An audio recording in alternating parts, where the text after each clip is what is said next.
اعوذ باللہ من الشیطان الرجیم، بسم اللہ الرحمن الرحیم۔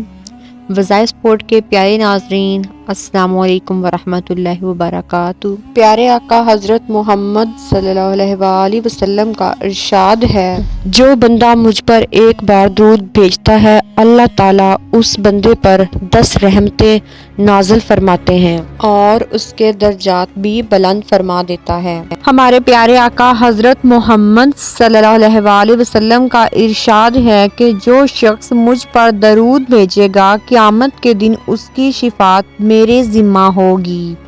پیارے ناظرین، آج کا زمانہ قیامت کی نشانیوں اور اس سے پہلے ظاہر ہونے والے بے شمار فتنوں سے بھرا پڑا ہے۔ پیارے آقا حضرت محمد صلی اللہ علیہ وآلہ وسلم نے اللہ تعالیٰ کے عطا کردہ علم غیب کے ذریعے 1400 سال پہلے ہی موجودہ اور آئندہ دور کے فتنوں کی پیشن گوئی فرماتے ہوئے ہمیں اس کی بھڑکتی ہوئی آگ سے نکلنے والے شعلوں سے بچنے کی تلقین فرمائی ہے۔ پیارے آقا حضرت محمد صلی اللہ علیہ وآلہ وسلم کا فرمانے عبرت نشان ہے کہ لوگوں پر ایک زمانہ ایسا آئے گا کہ اس شخص کے علاوہ کسی دین والے کا دین محفوظ نہیں رہے گا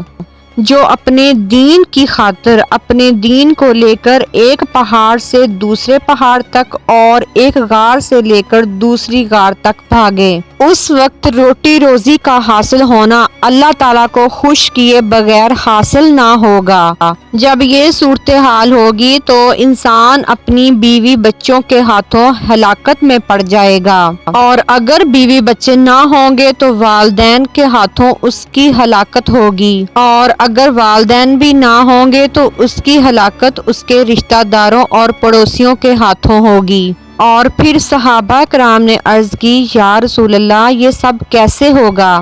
تو رسول اللہ صلی اللہ علیہ وسلم نے فرمایا کہ وہ لوگ اسے کم آمدنی پر شرم دلائیں گے اور اس وقت وہ اپنے ہاتھوں کو ہلاکت کی جگہ پر لے جائے گا۔ وظائف سپورٹ کے پیارے پیارے ناظرین، جس طرح بیان کردہ حدیث مبارکہ میں مردوں کے لیے عبرت و نصیحت کے مدنی پھول ہیں، اسی طرح عورتوں کے لیے بھی عبرت و نصیحت کے مدنی پھول ہیں۔ وہ عورتیں جو اپنے شوہر کو کم آمدنی پر جلی کٹی باتیں سناتی ہیں، انہیں کوستی ہیں کہ فلاں کے پاس تو فیکٹری ہے، اپنا گھر ہے، گاڑی ہے، اور تم نے مجھے کرائے کے ایک چھوٹے سے مکان میں رہا ہے، یہاں پر تو میرا دم گھٹتا ہے، مجھے بھی بڑا گھر چاہیے۔ کہ فلاں کو دیکھو وہ اپنی فیملی کے ساتھ زندگی عیش و آرام کی گزار رہا ہے، اور یہاں میری زندگی دیکھو۔ اس طرح کی جلی کٹی اپنے شوہر کو وہ باتیں سناتی ہیں، اور فلاں کے پاس تو گولڈ کا سیٹ ہے، آپ مجھے ایک بالیاں ہی دلوا دیں۔ اس طرح کی باتیں سن کر اس کا جو شوہر ہے وہ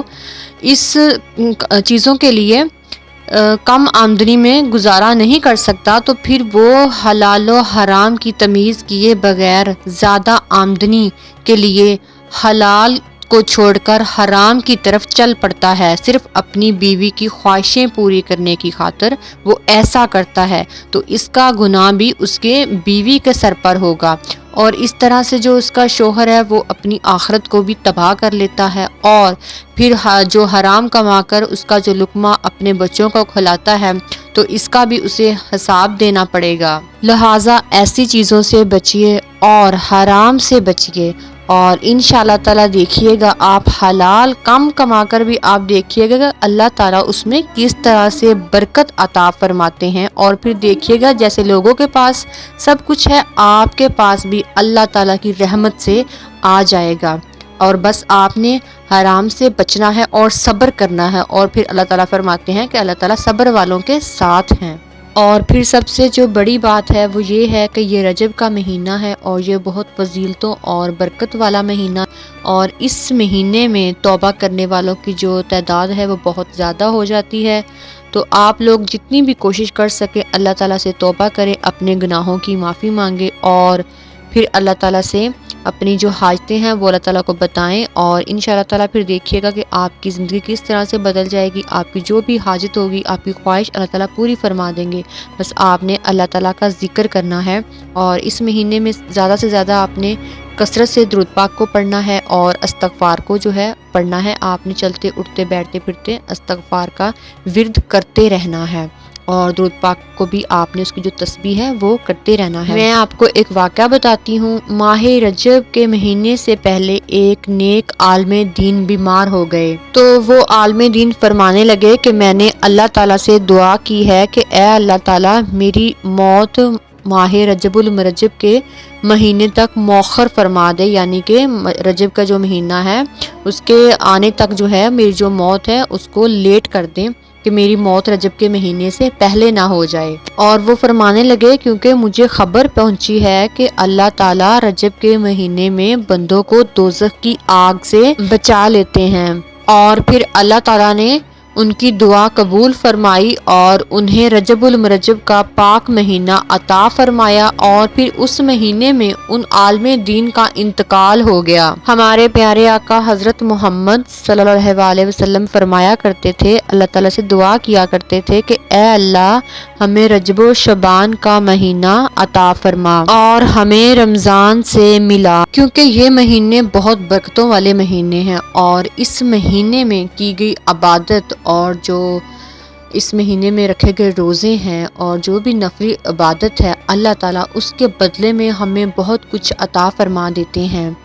آج کا جو ہمارا وظیفہ ہے وہ بھی اسی حوالے سے ہے، اللہ تعالیٰ کی عبادت کے حوالے سے ہے۔ تو آج کا وظیفہ بہت ہی خاص وظیفہ ہے، اور میں آپ کو بتانے لگی ہوں اس کا طریقہ کہ آپ نے کس طرح سے کرنا ہے۔ وظیفہ آپ نے توجہ اور غور سے سننا، اور یہ وظیفہ اگر آپ رجب کے مہینے میں کریں گے تو اس کی جو فضیلت اور جو برکت ہے وہ بہت زیادہ ہوگی، لیکن اس کے علاوہ بھی آپ کسی بھی دن کسی بھی وقت کر سکتے ہیں، اس میں کوئی ایسی بات نہیں ہے، لیکن آپ کوشش کریں کہ رجب کے مہینے میں اس وظیفے کو ایک دفعہ ضرور کریں۔ آپ نے کرنا کیا کہ آپ نے جب صبح اٹھنا ہے تو فجر کی نماز پڑھنی ہے، اور اس کے بعد جائے نماز پر بیٹھ کر آپ نے 11 مرتبہ درود شریف پڑھنا ہے، اور پھر اس کے بعد آپ نے 7 مرتبہ سورہ اخلاص پڑھنی ہے۔ سورہ اخلاص پڑھنے کے بعد آپ نے 7 مرتبہ پڑھنا ہے یا رزاقو یا رزاقو۔ جب یہ آپ نے پڑھ لینا ہے، پھر آپ نے آخر پر پھر جو درود شریف ہے اس کو 11 مرتبہ پڑھ لینا ہے، اور پھر اس کے بعد آپ نے کیا کرنا ہے کہ اپنے جو گھر ہے اس کے چاروں کونوں کی طرف پھونک دینا ہے، چاروں کونوں کی طرف پھونک دینا ہے۔ اور یہ وظیفہ جو ہے یہ آپ نے لگاتار 3 دن کرنا ہے، اور 3 دن کرنے کے بعد جو اس کے معجزات ہوں گے آپ وہ اپنی آنکھوں سے دیکھیں گے، اور انشاءاللہ تعالیٰ جب یہ وظیفہ آپ نے شروع کرنا ہے تو آپ نے 5 وقت کی نماز بھی پڑھنی ہے، اور پھر اللہ تعالیٰ کے ہاں گڑ گڑا کر جو اپنی دعائیں ہیں ان کو آپ نے اللہ تعالیٰ سے منوانا ہے، اپنی جو حاجتیں ہیں وہ اللہ تعالیٰ کے سامنے آپ نے بیان کرنی ہے، پیش کر دینی ہے۔ اور اس وظیفے کی برکت سے اگر آپ کے گھر میں کوئی بیمار ہے تو انشاءاللہ اسے شفا مل جائے گی۔ اگر آپ دوائیاں لے لے کر تھک گئے ہیں لیکن کوئی فرق نہیں پڑ رہا تو یہ وظیفہ آپ کر کے دیکھیے، اور اگر کسی نے آپ پر جادو کیا ہے یا آپ کے گھر پر کیا ہے تو وہ جادو بھی ختم ہو جائے گا، اور انشاءاللہ اس کے بعد دوبارہ کبھی بھی جادو نہیں ہوگا۔ اور اگر آپ کسی قرض کے بوجھ تلے دبے ہیں تو اس وظیفے کی برکت سے انشاءاللہ آپ کا جو قرض ہے وہ بھی اتر جائے گا، اور اگر آپ کے پاس نوکری نہیں ہے تو انشاءاللہ تعالیٰ 3 دنوں میں آپ کو اللہ تعالیٰ نوکری عطا فرما دیں گے، اور اگر آپ کے گھر میں رزق کی تنگی ہے اور آپ پریشان ہیں تو انشاءاللہ تعالیٰ غائب سے مدد آنے لگے گی، اور رزق میں جو ہے وہ برکت آ جائے گی، اور آپ کا جو رزق ہے غائب سے مدد آنے لگے گی اور برکت پیدا ہو جائے گی۔ اور اگر آپ کا کوئی کیس ہے اور اس کا فیصلہ نہیں ہو رہا تو انشاءاللہ تعالیٰ اس وظیفے کی برکت سے آپ کا جو وہ کیس ہے وہ آپ کے جو اس کا فیصلہ ہے وہ ہو جائے گا۔ ناظرین، آج کا ہمارا یہ وظیفہ تھا، اور اس وظیفے کو آپ لازمی کریں اور دوسرے لوگوں کے ساتھ بھی اس کو ثواب کی نیت سے شیئر کریں۔ اگر کسی کا بھلا ہوتا ہے تو آپ کو اس کا اجر اور ثواب ضرور ملے گا۔ اور اسی کے ساتھ ناظرین ہمیں اجازت دیجیے، اپنا خیال رکھیے، اور پھر حاضر ہوں گے نئے وظائف کے ساتھ کسی نئی ویڈیو میں نئے وظیفے کے ساتھ۔ تب تک کے لیے اللہ حافظ۔